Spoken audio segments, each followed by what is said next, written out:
You possess a wonderful instrument in your voice, but if not used properly, can also betray you. What I would like to do is to spend a little bit of time talking with you about how to use your voice most effectively. I should also tell you that a smile is going to serve you quite well. It actually is something that one can hear when listening to you as you speak over the telephone. Well, let's begin with what is important in terms of using your voice to its best benefit. Number one is rate. We talk about rate in terms of how fast or how slowly you speak. 140 to 185 words per minute is the average. Now that includes pauses, of course. So if you were to use your voice at 140 to 185 words per minute, most people will be able to hear you and understand you quite well. The problem is that if you find one particular level that you would like to speak and use that all the time, it gets boring. So I encourage you to use variety as well. The second is volume. Now, volume is one of those things that you have to consider simply because volume is one of the most important things that you can use in terms of making sure the other person hears you. Of course, too loud, too soft is not going to be serving you to the best of your ability. The next one is pitch. Most people think that they are stuck with a particular pitch. May I also tell you that pitch is one of those things that you can change greatly. Again, you have a marvelous instrument. It does vary, and variety is important. One of the things that you will have to consider when you are using variety is to make sure that you use at least 8 notes. That is the average for a good speaking voice. Anything less than that begins to move toward monotone. And the monotone is described as anything using 4 notes or less. So make sure you use plenty of variety in order to be the most interesting voice that you can provide. Pitch is one of the things that you can use to your benefit. And when I talk about pitch, I'm talking about that change of level. What you want to do is to look at it in terms of this. This is your total singing range, your total use of voice. It's 16 notes. The lower half would be 8, and as we said, 8 is what you want to use. So by all means, use that 8 as your number, and listen to yourself. Try to think of using 8 notes or more. The next one that we're going to talk about is quality. Quality is something that I can't define positively. I can only define it in negatives. All of you have different voices, and that's good. You don't want to sound just like everybody else. But what you do want to do is to be able to use your voice so that it does not irritate the opposition, or in this case, the customer. What you're talking about here are 11 qualities that are not good for the telephone. I can use those the best by telling you what they are and saying avoid all of them. So let's begin with the first one. It's called nasality. There are 2 types of nasality. There's hypernasality and hyponasality. Let me explain. We have 3 sounds, that's M and N, and then you have this one called which is the NG combination. When you use those sounds properly, and those are the only sounds that are supposed to be nasalized in English, when you use them properly, there's no problem. If you use them improperly, you have hypernasality, which means you have more than this sound, which would be something like you would hear when someone has adenoid problems or a child speaking, and you have a sound that comes across like this, and it's a very irritating sound. Does not do well for you on the telephone. Now, if you were to take these 3 sounds and substitute them with 3 other sounds, which is what you do when you have a cold, you will substitute with these 3, B, D, and G. So what you have there is the sound of a child with a cold.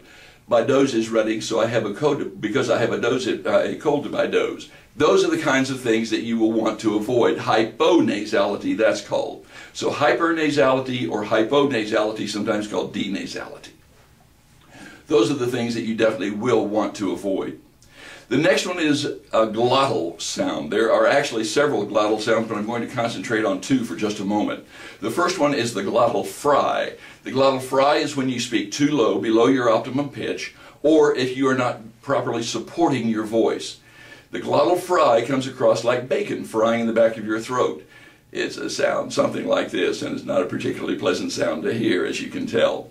Now that's a more common one to use. A lot of men tend to do that, trying to get a more masculine voice. The other one that I mentioned a moment ago is called the glottal shock. The glottal shock is when you force air out of your voice. It is not a good sound, and the only way I can do that is to be very loud, so I apologize before I do it. But the glottal shock comes across something like this. Get out of there! And that sort of sound is something you obviously are not going to use on the telephone. The next one is also somewhat glottal. It is called harsh. And the harsh voice is where you close off partially your vocal cords. And in doing that, what you create is a sound that comes across something like those gangsters that you see on the films. You know, it's a sound something like this. And that glottal shock, or that harsh sound, is akin to the glottal shock and not something that you want to use on a regular basis. The next one is called the hoarse voice. The hoarse voice is one that you will get naturally when you have a cold and have laryngitis. Unfortunately, there are people who use this rather regularly, and if you have a voice like that, you probably need to seek medical attention. It's the voice that comes across something like this, as if you have a cold and laryngitis. And you don't want to use that for any length of time because it has an irritating sound to most people. The next one is a strident sound, and the strident sound is one which I think probably all of you would avoid naturally, but just in case, let's go over what the strident voice is. The strident voice is one of those things that is going to come across as high-pitched usually, and typically it has a piercing sound that sort of goes right through you. Again, because I'm a bass, I have to use a rather loud voice to create it. It's the same sound that you will hear when you hear Margaret Hamilton, for instance, in as the Wicked Witch in The Wizard of Oz. That comes across something like this. Hey, look at you, little dog, Toto! Well, that's the kind of voice, obviously, that you do not want to use. That particular voice is one which most people would not have going into this field. So I would caution you not to use that by all means. The next one is called a whisper. Well, that again gets back to the pitch level that we were talking about before. Pitch is nothing more than how loudly or how softly you speak. Using the pitch as our concentration here, we're going to have that variety. If you are going to use a whispering sound, you are going to use not only the pitch variation, but the volume variation. So here's what you get with a whisper. It's a little sound something like this, something like a librarian might say. And I'm not even sure you can hear that because it is so soft. And that kind of whisper is not something that is going to serve you well when you are on the telephone. The next one is the breathy sound.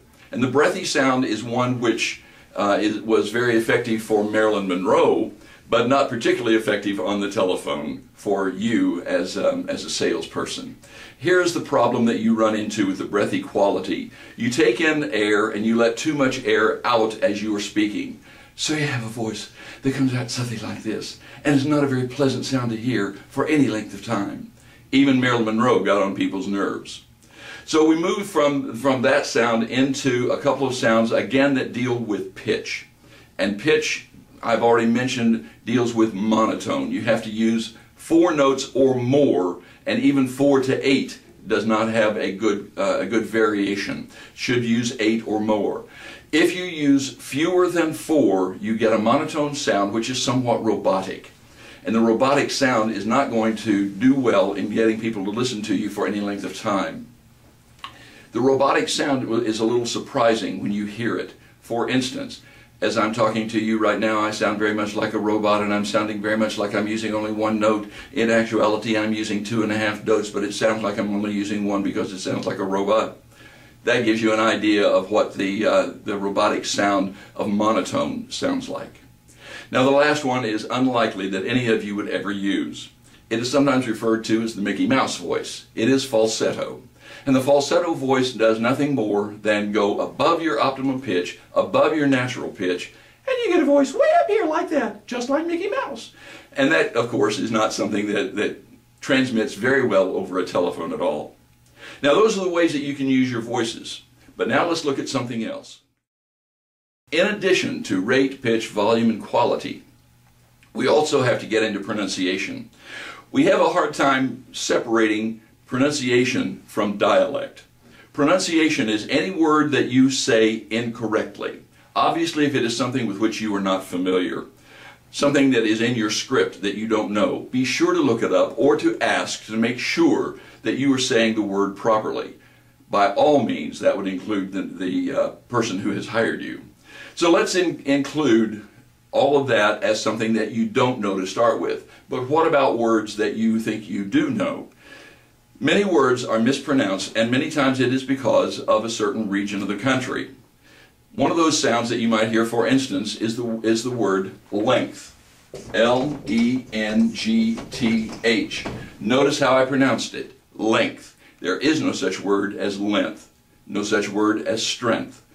No such word as athlete. It's athlete. So simple words that you might use all the time are words that you might need to get to know to make sure that you can say them properly. We have had a number of people who are public officials who mispronounce a word that it comes up in their conversation all the time. It is this word right here. Nuclear. There is no such word as nuclear. So that gives you an idea of how even people in high places can sometimes mispronounce words. I would suggest that if there's any word which you question, you look it up in the dictionary. Now that takes us into dialect, and of course many of the people that are going to be speaking to you will have a dialect, but you should be as free of a dialect as possible. The Southern dialect is probably the most common to have criticism. The Southern dialect is quite beautiful in its own right, but the Southern dialect also indicates to a lot of people in other parts of the country that perhaps this person is not educated, simply because we have a different pronunciation in the South, but there's a different pronunciation, for instance, in Brooklyn. So there are different dialects all over. Again, that deals with pronunciation, making sure that you enunciate properly, pronounce the words properly, and as little dialect as you can possibly include. That would also, by the way, stretch into something that we call stress or emphasis. An example of that might be if I go outside and start to drive home and I'm followed by a car with a blue light, I'm being followed by the police, not the police. You see, there's the difference in stress. Stressing one syllable over another, and proper stress is quite important to you. I would suggest that you look at that, understand that, be aware of that as you go through the words that you say. Make sure the stress is right, as well as the enunciation and pronunciation, and free of a dialect. All of these are going to help you be a better salesperson. And after all, isn't that why we're here?